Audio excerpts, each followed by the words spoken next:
বড়া, পটল ভাজা, আলু ভাজা, শাক,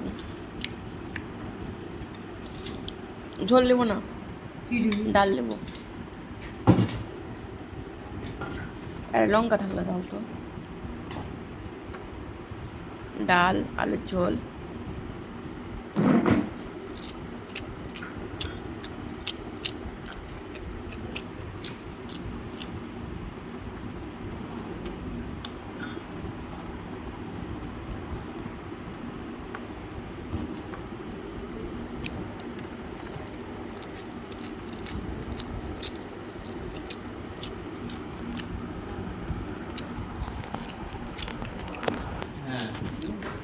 এটা নিতে হবে না, গোটা নিব।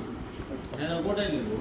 লাফা 3 কেজি, মূলা 2 কেজি, ফুলকপি 3টা। ফুলকপি কম। তাহলে নিবি, না পারলে না নিবি।